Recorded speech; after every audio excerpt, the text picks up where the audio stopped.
and a half or two. I must have good liver. I try and drink a lot of water. I must have good liver. I drink a half a bottle at night. That's, That must be fun during the night. Mm-hmm. That's for another show. That's for our medical show, Jay.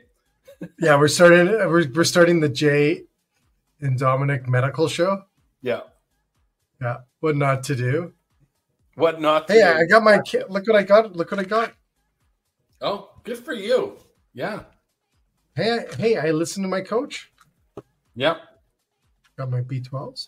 Did you read up on that? On how much DEET? It's a lot. It's more than you think. It's a lot.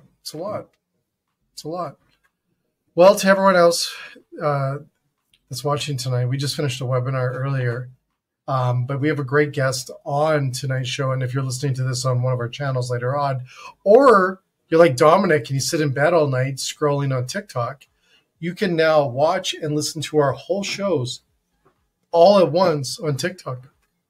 Yeah, that's a cool feature. Cool feature they rolled out there. I think the viewership's going to just get massive now. Well, now that you're competing with YouTube and you're competing with bigger reels and stuff, and then you're also competing with podcast channels. Yeah. Brilliant. I hate to say it. Brilliant. So I personally think, and I might be a little biased here, but I think we're the first restaurant podcast on TikTok that does full shows. I agree, but what do I know?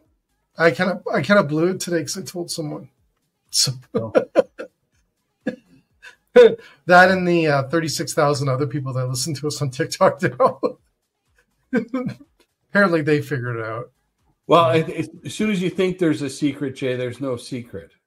Right? There is no secret. Do you know what comes from that, though? I found out I have a problem. And the problem is ADHD. Do you know that you're more open to conversations or telling people everything if you have ADHD? You don't believe that? I do believe it. I still think it's not it doesn't excuse some of the things you do, but okay. Well, I am excited. I subscribe to the better to ask for forgiveness than ask for permission. I understand that because that'd be a good podcast too. Not that we are a podcast. No, we're not. So to everyone else, not a very podcast. Clearly, we say we're not a podcast, and I don't know if our guest knows that, but we'll have to inform them. I think Adam knows that. Adam knows that. Yeah. Anyways, we've got a great guest on tonight, and to everyone else who's going to be joining us, I'm blown away by what they have for us. I don't want to surprise everyone. I want to surprise everyone. I'm in a surprising mode. So I want people to see and listen to this. So we have to this is where you create the tension, Dom, with the listeners. Yeah, there is. And I think part of the tension is not revealing the name. I said the first name. All right. I'm not very good. Well, right. Yeah. Some of that, some of the tension is broken, but there's many Adams. It could be Adam West. Didn't he die? Okay, can't be Adam West. Well, it could be. We just may have to break. Yeah, never mind. But anyways, we got a great guest. Well, I think his name's Adam. His name's Adam. Our Adam's better. Yes, our Adam's way better. So he's Adam. We won't tell you his last name until he comes on. But we've got a great guest tonight. So listen to this, sit back, enjoy.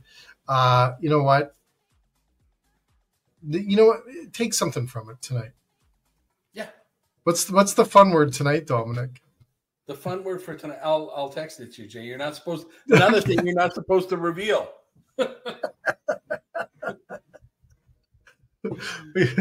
Anyways, here we go. We're gonna do the intro and enjoy tonight. Here we go.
There we go. Welcome, Hi, Adam. Welcome. Thank you. I can feel the tension.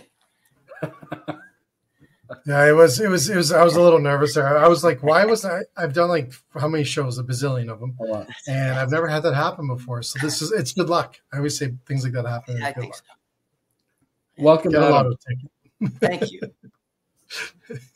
Adam, where are you joining us from tonight? I'm in Stratford, Ontario. Do you live in Stratford? I do. Yeah. Oh, you do? Okay. Yeah. So there was a lot of coverage of the Stratford Festival, coincidentally, because you live there. Yeah, but also my son is in the Stratford Festival season. Oh, yes. How cool is that? That's very cool because Awesome. He's in a show called Salesman in China, and my dad was Willie Loman in an inimitable performance of Death of a Salesman here in '97, which Arthur Miller came to watch. And then years later, I was Biff Loman. And now my son Asher is playing the son of the character, who is a true story, of a man who brought Arthur Miller to Beijing to direct and produce Death of a Salesman in China. And it's an incredible story about the cultural frictions, but also the one humanity that's revealed during the process and the mining of characters and truth that comes out of it. Is it also a first for Stratford where you've had 3 generations? It's not a first, but for me, I don't know of any other, but apparently it's not a first. But cool. It's such a poignant legacy, and this one, 40% of the show is in Chinese. So at first, when I was watching the first time, and I saw the motions and gestures of the actor playing Willie Loman, I was thrown because it reminded me of my dad. Then when I was reading the subtitles, because it was spoken in Mandarin, I was reading lines and I'm thinking, those are my lines. And then I saw my son, so I had to watch it a second time because the first time I was out. That is incredible. Yeah. How does that work in a play? There's no subtitle. Yeah, the stage is elevated, and so there's subtitles beneath the stage, but that's elevated so the audience can see it. Cool. Okay, so there is subtitles, but often I think, to your point, I find myself and many people that I talk to when they're watching a movie or a TV show or a series. I was watching Samurai, not Samurai. Samurai. I think. What's a Shogun? Sorry, Shogun. And the second time is when a lot of stuff clicks for me. Yeah. Well, sometimes subtitles can take you out because it demands a different kind of focus. But in this case, it's part of the experience that immerses you within the world of the play, because it's not a fish out of water kind of story. It's told from the perspective of the Chinese ensemble. So you're supposed to not necessarily get everything in real time. And it's a way of getting the audience into the emotional reality of the play. Very cool. Yeah. How did that? Is it still running? It is. When does the season end there? October 26th. Cool. Yeah. And is this how many seasons has your son been there? This is his first. Wow. Yes. So that's quite something to have under your belt, I think. I think so. I think it's been a profound experience for him. For me, I thought, well, this is great. I don't have to pay for summer camp because he's going to be in rehearsals. Being at the Stratford Festival, it is like that because there's voice classes and you're working with an ensemble, and there's the whole process that you have to go through from conception to opening night. The journey is it's very personal, but you share it with everyone, and he's had an incredible experience. I think it's been quite profound. How old is he? 10. Wow. Yeah. Can I ask how old you were when you were there? I was, I was there in 2005. I was 32. So a little older, but I got into it later. Okay. Yeah. And how old was your dad? Your dad was quite a bit older in 90. Would you say 97? Yes. So he was 62. He was. And what was incredible was he hadn't been on stage in 31 years. Really? Yeah. No but way. He was asked to direct Death of a Salesman in 95. But he said, I can't because I have to have a hip replacement. But I want to do this. I don't want to direct it, though. I want to act in it. And because it spoke to him very personally on many levels, so he acted in it. And it was fantastic because there were a lot of people who doubted him. He was a TV actor. So people thought, what does this guy know? He's going to come on stage and what's he going to do? But he blew everyone away. Yeah. You know, it was awesome on TV. You know, it was, I fondly remember that show, actually, watching that show as a kid with my family. That was something we watched as a family. So it was quite cool. For that reason, families watched it together. Your dad, because he died very young, your father. Yeah, he was 65. 60, how old? 65. 65, yeah. Mm-hmm. Yeah, that's a hard loss at a young age like that. Yes. Yeah. So I'm sure he's quite proud of his grandson. I think so. Yeah, for sure. Yeah, that'd be awesome. And your mom must be quite thrilled to see him up there as well. Yeah, she is. She came to the opening night, and then she came back a couple weeks later. So she's awesome. Thrilled with him. Yeah, that's so cool. I'm shocked that there's been other 3-generation. That's what I was told. I don't know who that is, but I like this one. Yeah, this is very cool. Mm-hmm. Jay, I'll let you run. No. This is good. This is what's great about our shows is that we can talk about whatever we want. Adam, so you know it's not a podcast, so there's no rules. Yeah, there's no rules. All right. We can get quite graphic if we need to. I don't think that'll happen tonight. I hope. Okay. But, that's the late show at Dominic. So Adam, we want to talk about the magazine, and you guys have not only are you an iconic family in Canada, you have a magazine that is huge, and it's been a part of our industry in the restaurant industry, the culinary world, and it's so significant. Can you tell us more about Dine? So I know your mom was on here talking about it. We got excited. I want to hear from your perspective. Tell us more about Dine from you. Well, for me, this was sort of a culmination of everything my mother had done before, leading up to it. She had written for everyone. She had had columns in various aspects of dining and hospitality and travel. So bringing this to fruition was it sort of embodied her essence and everything that she had to give. At the time, I had finished my season at the Stratford Festival and found myself an out-of-work actor. So she said, maybe you can put your university education to use and help me.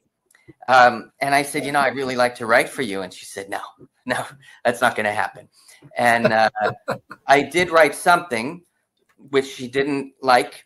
And I obviously, looking back, I value this, that she didn't hand it to me because she said that I wasn't good enough to write in her publication. And so she was a tough editor, but I learned from her so much about what my mom writes and what she's taught me is similar to acting. It's about being authentic and getting into the emotional truth of either the person about whom you're writing or the dining experience or the core of what you're doing. So, for example, I have my areas where I specialize, but I can't pretend just because I'm a writer that I can write about anything. We only write about what we know. And if we don't know something, if there's something that my mom would would be better at writing, then she's going to do it. And if neither of us can do it, then we, try to commission someone else. But generally, what we want to convey about the dining experience is the food, the hospitality, the wine, dining experiences around the world. Obviously, gastronomy in Japan, for example, where I used to live, across the country, there's regional and seasonal differences. But now we have a flourishing Japanese culinary scene in Toronto. And so sharing authenticity is what we're interested in. And hopefully we have really cool stories that people can relate to, things, stories that we feel compelled to share. And we do that. We speak to different audiences, but we both come from the same place and have the same ambition to share that. Very cool. Very neat. Your mom was much more gracious about your first stories, by the way. When she told us, she was very nice about it. She just said it needed some work and well, the thing is, so that was a story about bourbon, and she said, "You don't know how to write about bourbon," and the way she said it to me, it was almost like she was disappointed in herself, like for not teaching me. So I ended up driving down to Kentucky, and I just felt so moved to do this. I went to almost every single distillery in the state, but because I wanted to learn about bourbon, but I was also really interested in bluegrass. So that was a lot of fun. I wrote about bourbon and bluegrass. How, you can't go wrong. Yeah. Well, you're somebody that takes your work seriously. I'll give you that. Yeah. Well, it's an education. For sure. It's really fun. And education is what you make it. You could go to Kentucky and learn about baseball or learn about Muhammad Ali or learn about horses, but you let your interest guide you, and then delve as deep as you can and then share it. Yeah. Have you seen the series Justified?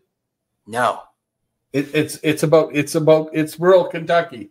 It's okay. I was going to ask you about that. It's like, is any of that real? But and I think to Jay's point, your magazine and now it's an e-magazine. Mm-hmm. It's online. It's beautiful, and you do get immersed in the writing and the stories. And I think I kind of remember what she said around that was she wanted to make the reader feel like they were there experiencing that, and that comes through in a big way, which is awesome. It is awesome. I think Jay wanted to see a print edition of it because you want to feel it, like you want to touch it, right? Yeah.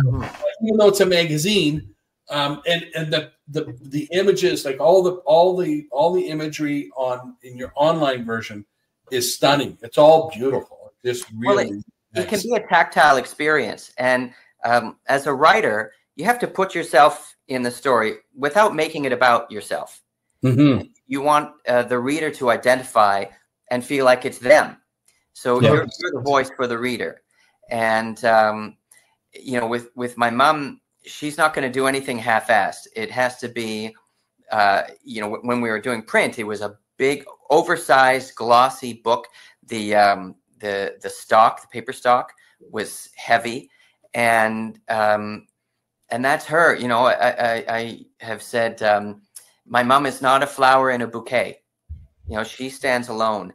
And same with this magazine. It stands out. Yeah. It does. And then that's my mom. Yeah, and credit to you guys for doing it like that. That makes it harder though. Yeah. It's a lot of work. But do hard things. It's the challenge is not daunting. I mean, it's always an uphill climb, but that's what makes it worth it. Yeah. Here's a couple things that I want to share as well, Adam, is why I love your magazine. And I think it does set you, and I think that's easier said than done, is taking people into the story, to putting them, with the dish or the food or the experience. I don't think it's that easy. I think you guys make it look easy. Yeah. And it doesn't look like that. From the pictures are just absolutely gorgeous. But I think I think there's something that we've lost with the social media world doing this. And I think a lot of people, like the odd time you will see this kind of level of thought going into photos and imagery and stories on social. And that's why I really thought and maybe we'll get there, you never know, about a print magazine of doing a copy of this once a year and running this, because we did a survey, Dom. I did a survey. I was telling Adam before you came on the show late, is that we did a survey. He's not even paying attention. And he doesn't listen to me, Adam. Don't worry. He only listens to me when I bug him once in a while. So, but we did a survey. I did a survey because I knew tonight we're having a special show. And I wanted to hear what people thought of a print magazine. And if you are listening to this and you run to my LinkedIn channel, you can actually do a survey about print magazines. And I want to share this with everyone. I said, what do you miss about print magazines, like food magazines, not the digital kind? And 25% said they miss the smell of the ink, because I think that's cool. And sitting down and just enjoying the magazine. 50% said that they missed that. And then 13 was looking for ideas and 13 liked the pictures. And I think when you look at that, I think when we look at the world, social media does take you into certain places, but I think we need to sharpen our axes, and I'll tell you that story later. But we need to sit back, unplug a little, and enjoy those things that really sets us apart, sets us in a different place. And I think that magazines do that. Like I think your magazine to me, and I'm from the art world, reminds me of American art magazines in the 60s, 70s, 90s. Like they're still around, I believe. They're gorgeous. And you just sat in the library. Remember sitting in libraries? Dominic, do you ever see in the library? It's sitting in libraries. Yeah, what's a library? Sitting in libraries, and you have that smell of the magazine, opening it up, sitting in those chairs that were from the 60s, and just enjoying that peace, that quiet. I think we need more of that in our world today. Well, I think with social media is like the most anti-social phenomenon, because it lends itself to a post-literate world. Where what you're getting is information that has been recontextualized in a way that it doesn't mean what it initially was supposed to mean. So if you're in a restaurant taking a picture, who's receiving that? Mm-hmm. And that person is not there. So what's the context? And when you're writing, it's all about context, and it's all about telling a story. So that experience is something that I think people miss. Yeah, I think to Jay's survey, that says that the challenge is, I'd like to see the demographics around the answers of the people that answered that, right? Because would you like me to poll that for you, Dominic? Well, no, yes, but separate from that, I think it really depends who you're asking. Young people are not going to have those memories. They don't have those memories of sitting in the library unless their parents are actively taking them. And, my kids, I think, were in that sort of middle generation where they want to hold and feel a book. They don't like the idea of an ebook or anything like that. They want to physically hold it and read it. And to what Jay was saying, look at the pictures, and they want a new book. They don't necessarily want a used book because they want to be the first one to touch those pages. There's this experience around that. So I think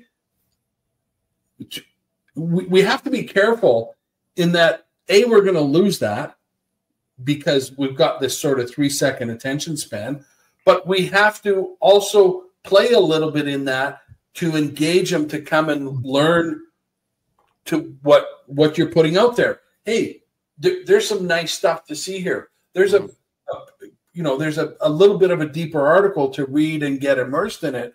than what you're going to see in the 2 or 3 minute or 10-second video for that matter. But it's not just about seeing, like Generation Alpha is apparently reading more than Generation Z. They're reading. And, my son is plowing through books. And when I ask other kids that he knows, do you know this book? And they say, yeah, like they read series and graphic novels much more than I did when I was a kid. We all played outside until dark, but these kids are reading. And I think generally a universal truth is that people want to be affected. So, that there is a lot of stimulation, hyperstimulation online, so much so that by the end of the day, we're exhausted. But the utility and the value of a magazine is that it's something with which you can relax. And Yeah. Like I remember that one of the first books that influenced me was called Travels by Michael Crichton. And, he wrote Andromeda Strain, but he was in medical school. He dropped out of medical school and went traveling. So I read this book and I was really affected by it because he was experiencing things that were like out of Gulliver's Travels. I thought that can't possibly be true, but I wanted to experience that. And so I went to far off places and I stayed with a tribe of headhunters in the Philippines. And I did things that I felt I needed to do to fulfill me at that time. And there are a lot of, younger people who wouldn't know anything about that until they read a book. And so I think it's up to us to provide that. And then it's kind of like if you build it, they will come. Mm-hmm. But it has to be presented in a way that reaches them. Yeah. That's what I think. I'm with you. I'm with you on it. Adam, what's some of the things that you're like, you just can't get enough of for writing about right now? Like everything that we write is from a first person narrative. And so, at different points in my life, I've been interested in different things, but right now what I love is, writing father and son stories. I know a few mommy bloggers, but I don't know anyone who writes or experiences different kinds of travel like what I do with my son. So like recently we went on a road trip to Wisconsin and I said, I want to introduce you to Harley Davidson. And so we went to the Harley Davidson Museum, and also Wisconsin is known for cheese. We had the most incredible cheese. And so, and for some reason, the GPS on my phone wasn't working. So I didn't know what to do because Wisconsin is actually a big state. And it's one of those states where, I tell people I'm going there and they say, why are you going there? But when you zoom in, there's a whole world and beautiful countryside. But it's not like you can go to one farm and say, do you know where such and such a farm is? Everything is so far away. And so we had to do it old school. I needed to use a map. Wow. But then I said, you know what? We've been chasing cheese all day, every day. I think we've had enough cheese. So we stopped in this little town called Black Earth. And I said, why don't we just play some catch? So we go to a park. And it was like something out of a Norman Rockwell painting. My son and I playing catch in Wisconsin. And what was wonderful, he was using my glove that my dad got from me when I was his age. We're throwing the ball. He dropped the glove, ran up to me and gave me, he jumped and gave me a hug. And he said, I don't ever want this to end. Oh, wow.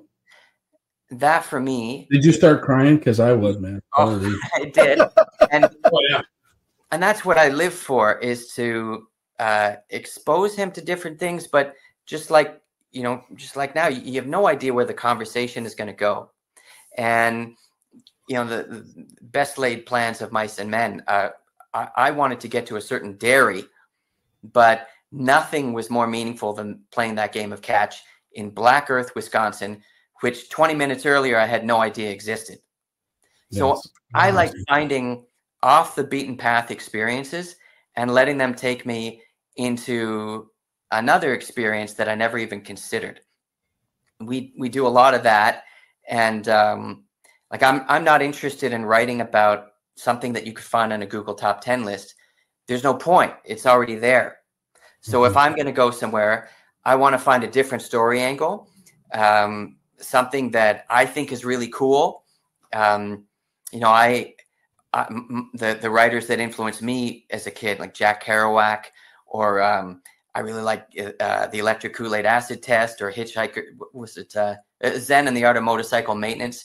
So, these stories about being on the road really inspire me, especially in America, where it's like a choose your own adventure book. I love doing that.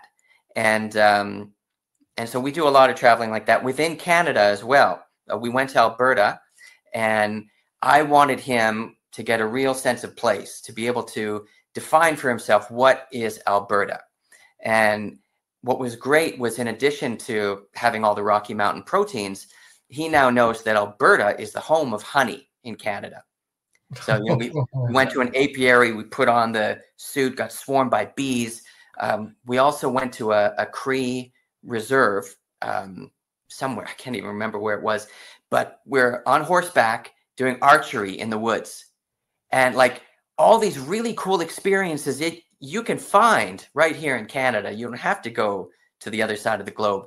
But I look for really cool experiences that fuel my joie de vivre. And I try to include my son in everything and then write about that. That's awesome. Do you know what I'm going to say, Dom? What am I going to say to Adam? What's he need? A podcast. You need a podcast, Adam. Yeah. You need a podcast. I don't know the first thing about how to start that. Well, that's a good thing. Well, that's actually a good thing. It's actually a good thing. Because if you still don't know. To your writing, you write what you feel and you write what you're immersed in. And I don't know nothing about podcasts either. I hired Jay to do my podcast because I didn't know nothing about podcasts. And then I quickly found out he's an idiot and he doesn't know anything either about podcasts. But you're a storyteller, like with my dad. Hey, be nice, Dom. My dad. Ed McMahon, come on. Lighten up on Carson, come on. Well, I was just going to say that my dad felt compelled to direct and act because he felt he needed to tell these stories. And as an actor or as a writer, I feel I need to tell these stories. And similarly with you have stories to tell, or there are people whose stories you want to share. That's what we're trying to do. Exactly. Yeah, I mean, I'm so interested in certain chefs or farmers. I out here in Stratford, I meet certain farmers that they do amazing things. I was at a garlic festival last week or 2 weeks ago. I didn't try it, but I was shown 60 different kinds of garlic. 60? Yes. Well, September issue talks about a garlic festival. I think your one issue. I'm pretty sure it's the cover. But I mean, so and there was one guy there. He had garlic and bacon ice cream. Wow. I wanted to know about that guy. See, but that's the beauty of the stories behind like the stuff that me and Dom get to do, and we interview. Well, and I think the food ends up being this sort of this magnet that everybody gathers around, right, or is drawn to because it is a universal language itself. So there's always food connected to our stories. Yeah. And we often remember. That's the cool thing.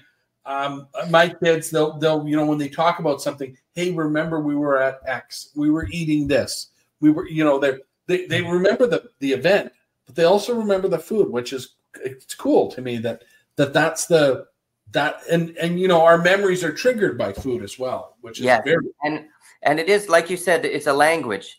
Obviously, I don't know how many languages there are in the world, but there's even more cuisines.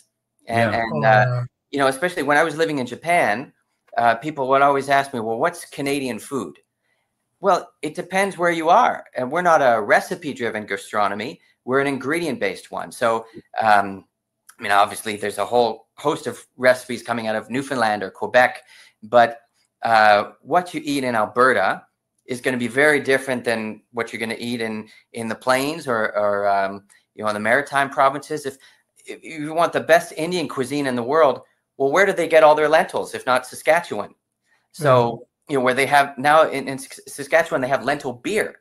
So wherever you go in this country, there's different ingredients to try, and you find them in different dishes. So, and there's a story behind each one of those ingredients and each one of those farmers. How did they get there? And why are they doing it this way?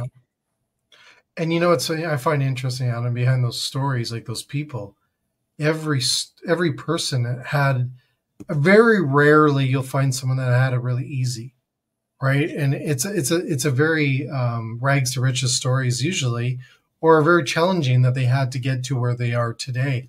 And that's what me and Dominic love focusing on and celebrating them in a way. Doing this show is also celebrating our industry and people like yourself, is giving them this platform and to be able to hear their stories, because we don't get to hear them, right?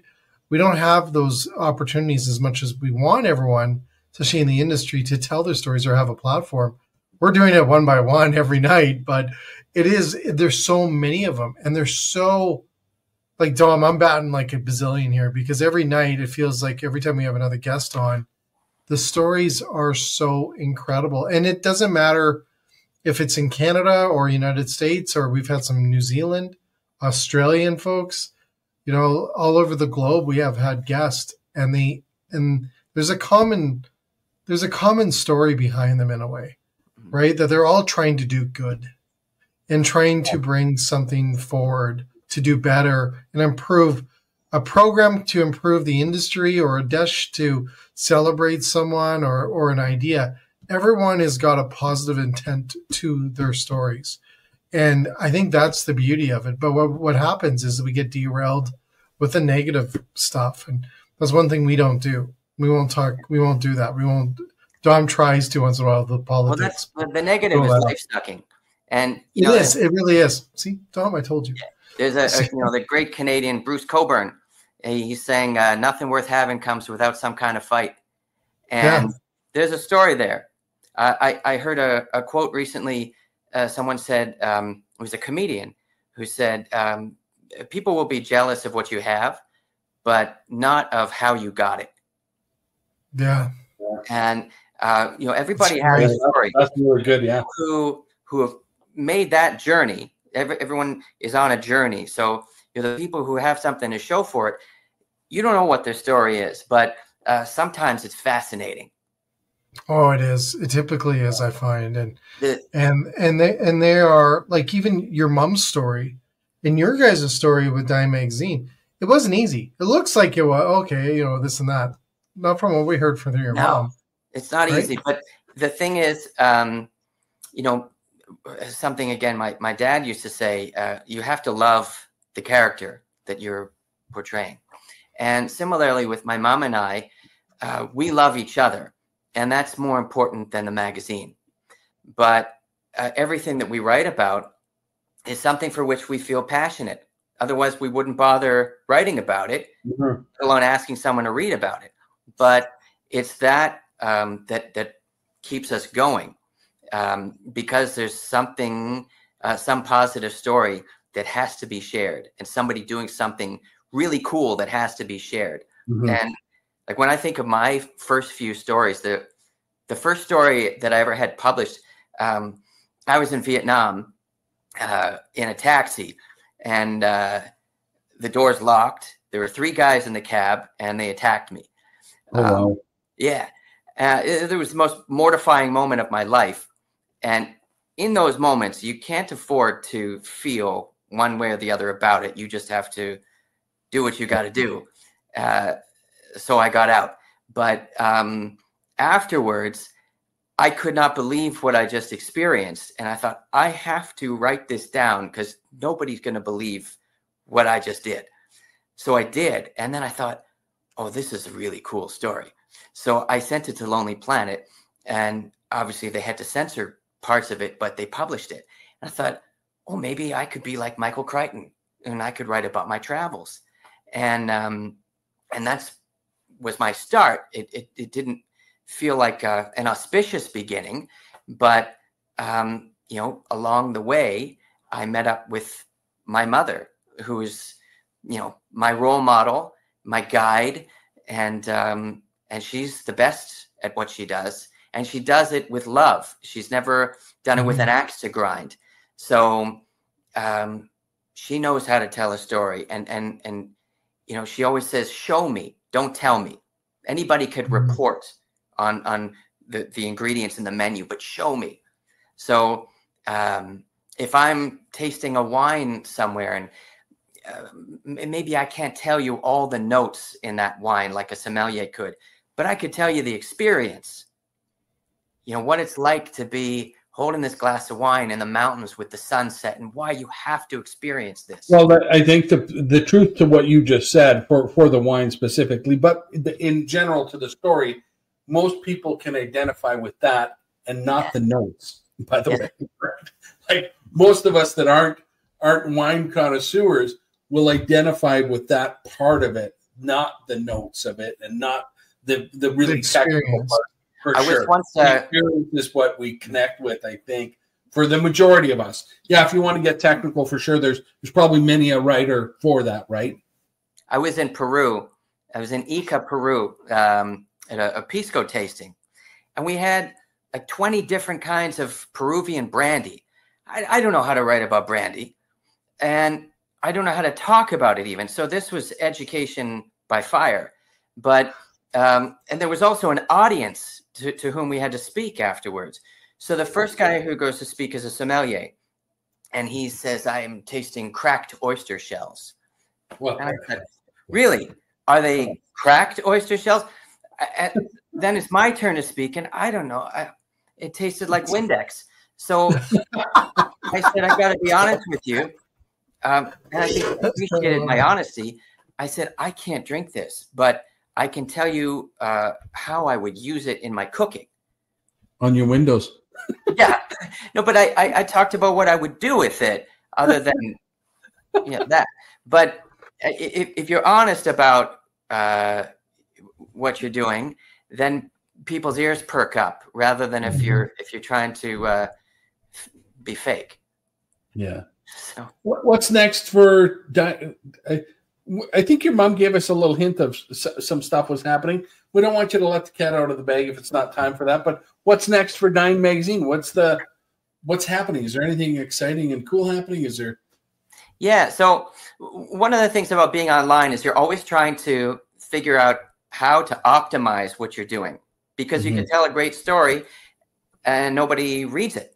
Yeah. So what we've tried to do, and I think we're navigating this well right now, is to do a very simple stripped down format that's very easy to navigate and much more easily optimized. And in that way, we can tell, like in our monthly issue, which is like a newsletter format, have one singular theme. So people know that it's an actionable something that they can relate to and get information, but in an evocative way that we tell stories, whether it's about a destination, off the beaten path experiences to have, different stories about this chef or this farmer. We're trying to get cool experiences, but not a potpourri of subjects like in a magazine, and not something you have to flip through online, because those flip books are so heavy that you can't download them on a phone. And so we're trying to just pare it down and get it to a very simple, organic format so that people can see very clearly on one screen the different articles in a singular theme, but we really dive deep into it. So there's different angles and different aspects that my mom is writing and that I'm writing. And and then we're letting that story unfold. And then the reader can choose, I want this article or I want this article. But it's not something you have to flip through. It's more scrolling, which is what people seem to be doing nowadays. In addition to that, we do want to diversify. And if I had, a few more people other than me and my mom, we would want to have some kind of podcast. We want to get more into multimedia because there's so many different ways to share a story. And you can write about it, but there's video aspect, and we've got a lot of video content that we want to share that's an adjunct to the story. Yeah. So I think online, the sky's the limit. We just have to figure out how to take off. And we're doing it. My mom and I together. That's awesome. Yeah. People want to hear it too, eh, Jay? Well, I just here's sorry, screaming in my mic, but I get excited about this. When I look at, and I've done enough producing of shows, Dom knows, and stuff like this, I've cut back a little. But some of the things that you look at when you are trying to create a good podcast, not saying you need one, but you should, is that you have to look at the speakers and the people, the passion, the love, the energy, the stories, the history behind it. You guys check off every box there is. And I think when you look at that and you look at the new means of getting the stories out by doing this and having hundreds of thousands of people listening to you and hearing your stories, I think there's a beauty to that. It's almost like, because don't get me wrong, I think magazines, and I do think that it's time for a special edition, a run of your magazine, to give people that experience again and to celebrate it. But I think it's in the sense of the way that podcasts are today. I love it because you can't get more authentic than Dominic making a sandwich on a show, right? Or or us being as clear as and open as we are. And to me, there's a beauty behind that, and it's a trust with your listeners, and it's a trust with your guests and your co-host that you combine, and this beautiful magic happens. And I think you guys would do a phenomenal job on a podcast. And you don't need to know anything about it. Trust me. We still don't know. Well, I think you're just talking about one of the great things about my mom.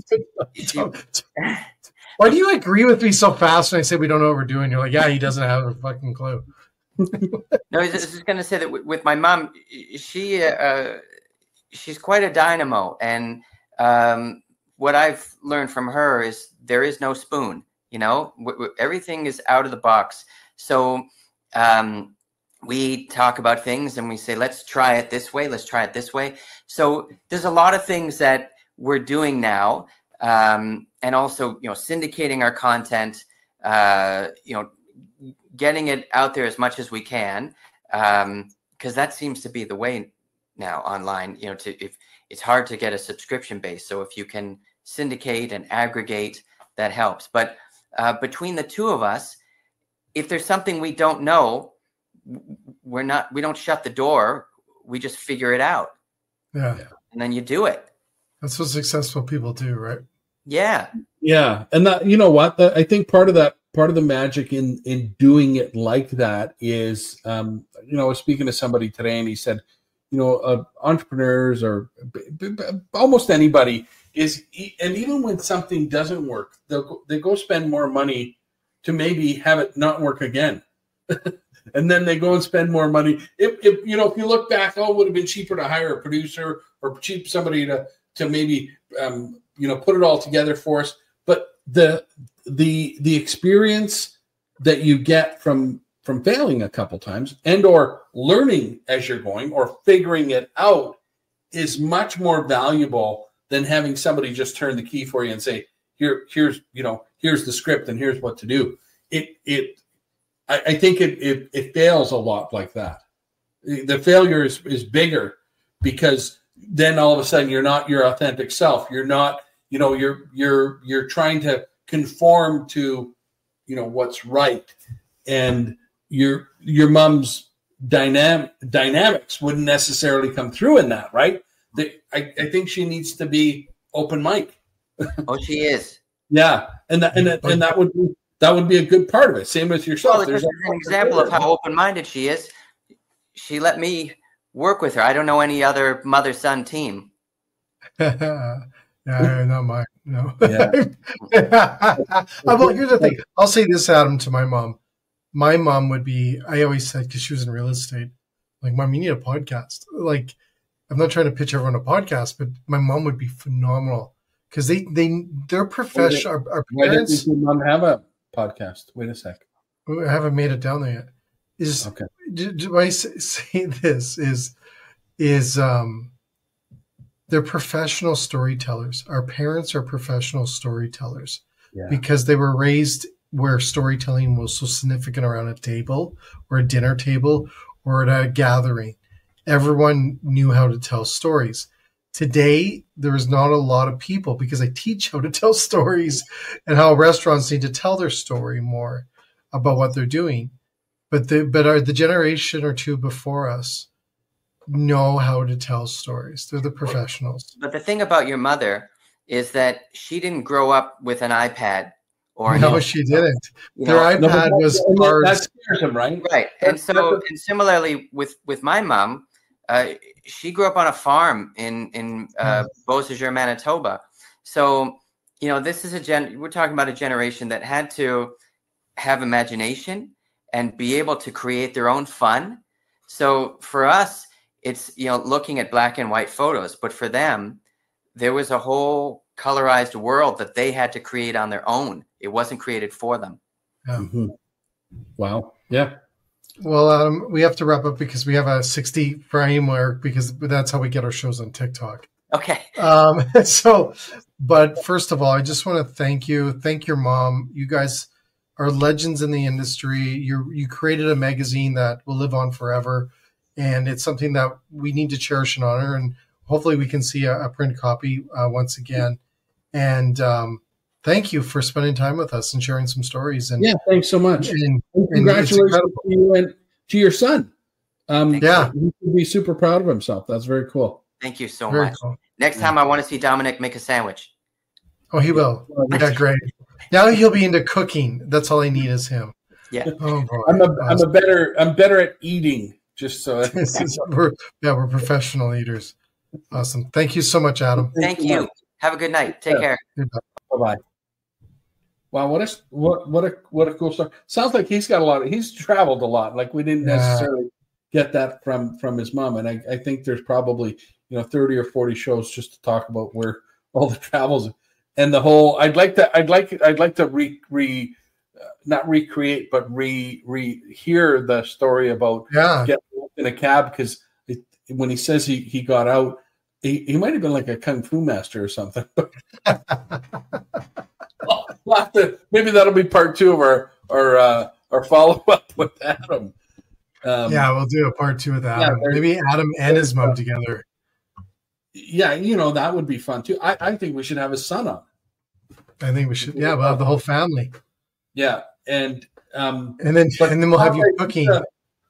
The cool thing about sort of those road trips that he was talking about is they there was obviously some very touching moments there, but again to the food, I bet you if we talked to his son and they were doing the cheese thing, there'd be a lot of, hey, I remember eating this, remember eating that. Yeah.